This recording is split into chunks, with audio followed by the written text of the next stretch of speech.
5 अगस्त 2020 एक ऐसा दिन जिसका इंतजार सदियों से हो रहा था। जी हाँ, मैं बात कर रहा हूँ राम मंदिर के शिलान्यास की। आज सुबह जब मैं अपने दोस्त मंडली के साथ था तो एक सो कॉल्ड हिंदू बोलता है, राम मंदिर बन रहा है, अच्छी बात है, किंतु इतना शोर शराबा क्यों? आराम से भी तो बन सकता है। आराम से बन सकता है और बन क्या सकता है, बना हुआ था हजारों साल से, वो भी इतना भव्य, इतना विशाल।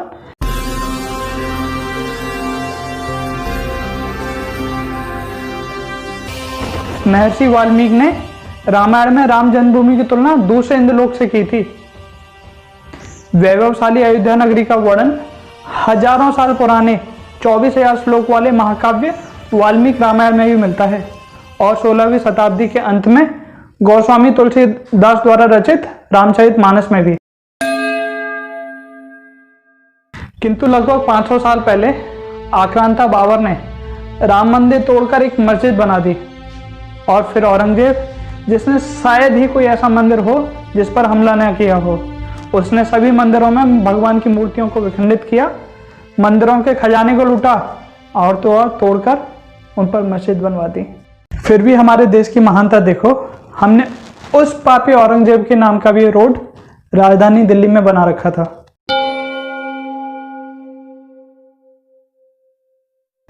उन्नीस में देश आजाद हुआ और फिर सुप्रीम कोर्ट में सालों तक केस चला, पर मेरे प्रभु श्री राम का मंदिर ना बन सका। बारिश, धूप, सर्दी, गर्मी, जो भी हो, हमारे आराध्य एक टेंट में रहे। और आज 500 साल बाद जब मंदिर बनने की बारी आई तो कहते हैं जलसा क्यों करते हो, खुशियां क्यों मनाते हो? अरे भाई, घर में कोई बच्चा जब स्कूल टॉप कर जाता है तो आसपास मिठाई बट जाती है। घर में कोई शादी हो तो बैंड बाजा, शहनाई, दावत और न जाने क्या क्या होता है। और आज जब देश की 100 करोड़ आबादी के भगवान श्री राम को 500 साल बाद उनका घर मिलेगा, एक भव्य मंदिर का निर्माण होगा, तो कहते हो खुशियां ना मनाएं, उत्सव ना करें? वाजिब वाह। मिठाई भी बटेगी, दीपक भी जलेंगे, पूजा भी होगी, हवन भी होगा, भव्य मंदिर ही नहीं भव्य आयोजन भी होगा। अगर किसी की जलती है तो जले, और अगर किसी को जल समाधि लेनी हो तो थोड़ा सा पानी मैं भी डाल दूं। अगर कोई मेरी खुशी में खुश नहीं तो कैसे वो मेरा है? मुझे खुश देखकर अगर किसी को दुख होता है तो ऐसे इंसान से संभल के रहना ही बेहतर है, चाहे वो मेरा पड़ोसी, दोस्त या भाई ही क्यों ना हो।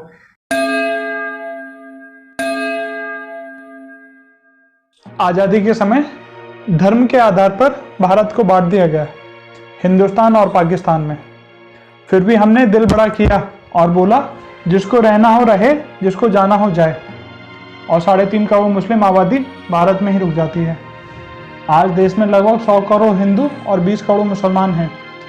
आज़ादी से लेकर अब तक 73 साल बीत गए। अगर मेरे देश की 20 करोड़ मुस्लिम आबादी ने भी अपना दिल बड़ा किया होता तो ये राम मंदिर का निर्माण कब का हो चुका होता और भाईचारे की एक मिसाल, ऐसी मिसाल कायम होती जिसकी चर्चा देश में ही क्या विदेशों में भी होती। किंतु दुख की बात है, इन्होंने वो मौका खो दिया, गवा दिया। 5 अगस्त 2020 क्या, 5 अगस्त 2019 को भी मेरा देश कैसे भूल सकता है? आज़ादी के 72 साल तक एक अस्थायी प्रयोजन 370 और 35 से इतना हावी हो जाता है कि धरती का स्वर्ग कश्मीर आतंक पीड़ित हो जाता है, उसे धर्म का कोड़ लग जाता है। मेरे कश्मीरी पंडित भाइयों को अपनी जान बचाने के लिए अपने ही देश, अपने ही शहर से अपना घर छोड़कर भागना पड़ता है। वास्तविकता तो यह है कि दूसरों को गिराने के लिए गड्ढे खोदने वाले खुद ही उसी गड्ढे में गिरते हैं, चाहे वो कश्मीर हो या पाकिस्तान। हमारे मोटा भाई ने 5 अगस्त 2019 में कश्मीर को धारा 370 और 35 से आज़ाद कराया और अब 5 अगस्त 2020 को राम मंदिर का शिलान्यास होगा।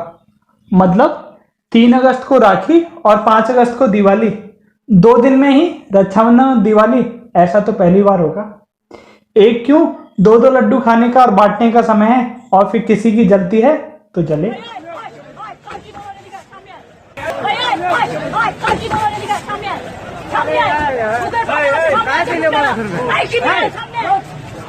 हाय फ्रेंड्स, मैं हूं आपका दोस्त एंड होस्ट गिरीश बंसल। मेरा आप सभी से एक निवेदन है, इस बार वीडियो को लाइक करने के साथ साथ कमेंट में जय श्री राम अवश्य लिखें। और अगर आपको भी लगता है 5 अगस्त को मिठाई बंटनी चाहिए, दिवाली बननी चाहिए, तो देर किस बात की, सबको यूट्यूब, व्हाट्सएप, फेसबुक पर ये वीडियो ज़्यादा से ज़्यादा शेयर करें। आखिर खुशियां बांटने से बढ़ती हैं। जय श्री राम। जय हिंद, जय भारत।